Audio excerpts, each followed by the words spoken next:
Sunana Yasgam TV.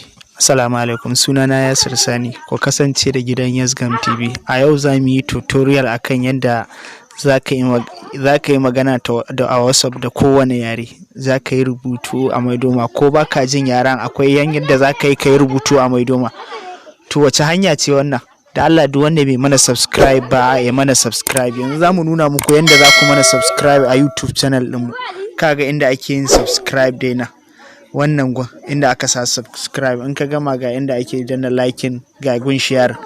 To ta nan ne za ka yi mana subscribe. In kuma yau ka fara hawa YouTube channel ɗinmu, ka ga YouTube channel ka rubuta Yasgam TV a YouTube channel ɗinmu, zai kawo ka mana subscribe, kuma za ka ga darasan da ka rasa. To yanzu za mu shiga kai tsaye aikin. Yanzu misali mu ɗauka wannan shine fuskar wayanmu, to mu tafi kan WhatsApp ɗinmu. Ta yaya za ka yi magana da kowane yare kuma a maidoma? Yanzu mu shiga WhatsApp ɗinmu haka, da yake amfani da WhatsApp biyu. Bari in yi magana da WhatsApp ɗina guda. Bari in sa misali, bari mu yi da turanci. How are you? How are you? Bari ku gani mu sanda. Bari ka ƙara mu ƙarasa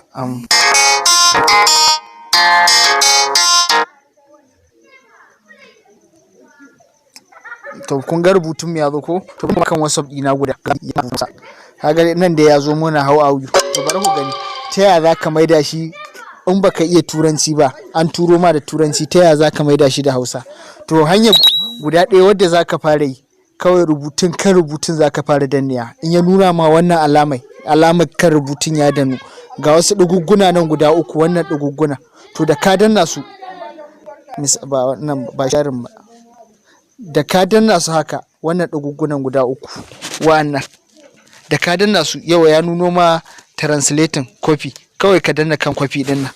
In ka danna kan kwafi ɗin nan, ga wasu hayyau, sai ka zo ka danna kan inda za ka yi rubutu. In ka danna kan inda za ka yi rubutu, ga wasu ɗigugguna nan ma guda uku, nan za ka danna. Ga inda aka sa translating nan, to nan za ka danna cikin translating ɗin nan. Yawwa in ka zo nan, to inda turanci ne aka rubuto ma, yawwa akan turanci yake, saboda kowane yare a duniya akwai shi.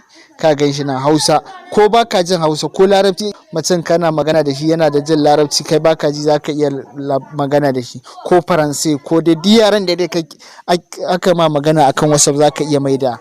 To bari mu tsaya kan turanci, tunda da turanci ne aka turo mana. In turo mana ne aka yi na farko din nan, wannan shine turanci, nan kuma sai ka maida shi Hausa. To in ka zo kawai kan inda aka sa wannan din za ka danne kan inda za ka rubuta, ba gun rubutu za ka ga ya baka gun rubutu na guda biyu, ga na ɗaya na sama, ga na biyu nan na ƙasa.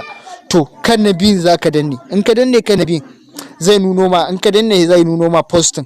To za ka yi posting ɗin abin da ka yi kwafi na how are you ɗin nan. To in kai post, kaga zai na baka how are you. Kaga ya fassara ma shi da ya kake. Kaga sai ya fassara ma shi da ya kake. Yanzu kuma in za ka tura mai, sai ka ce mai I'm fine. To ka gani, in za ka tura mai, to ya za ka yi ka tura mai kai ma amfani ɗin da turancin. Kawai abin da za ka yi, za ka danna kan inda na ƙara kwatanta muku translating ɗin nan, sai ka danna. To in za ka maida mai, kai kuma nan ɗin Hausa za ka sa, nan kuma yauwa kaga ya koma turanci, nan kuma inda za ka sa, sai ka sa turanci, sai ka sa lafiya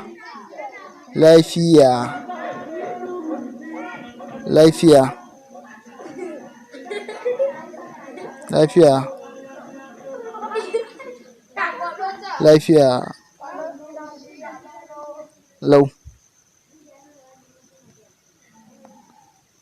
lafiya ƙalau. Ka gani ya ce maka, ka gani da ka sa lafiya ƙalau, sai ya nuna ma fine, yana nufin lafiya ƙalau kenan. To ta nan ne za ka inka yin yare. Kaga tun ya zo kan WhatsApp ɗina da gani. Tun da baka sani ba, ko da Larabci ne, ta wannan hanyar za ka iya yin magana mutum da Larabci da Turanci da kowane yare da kake ji. Ta wannan hanyar ce za ka yi.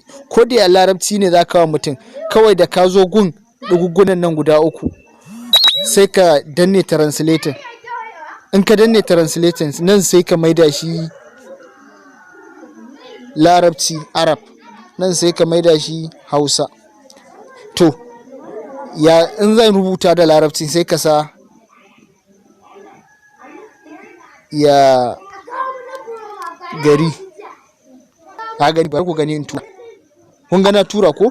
To bari ku gani, to kun gani ya zo ko? Bari ku fassara shi yanda zaki fassara shi. Zan danne shi, in na danne shi ya nuna ma haka, sai in danna duguggunan nan guda uku, sai in danna ga kwafin da aka sa kwafi, to gun kwafin nan, to sai in danna gun duguggunan nan guda uku, sai in sa translation. In na sa translating nan kuma nan da yake turo min ne akai, sai in maida hausa, nan sai in bai a larabci, to sai in danne, sai in yi posting nan, in na maida shi larabci nan sai in bai. Ka gani, ka gani ya fassara mini abin da aka turo mini, ka gani ya fassara mini abin da, to ta nan ne duk zaka samu da, ko baka iya yare ba ta yaren mutum, to ta nan ne zaka samu ka iya. Da Allah duk wanda bai mana subscribe ba a YouTube channel din mu ya na mana subscribe, domin hakan ne zai mana ba mu damar da zamu inka kawo muku bidiyo masu kyau. Nagode.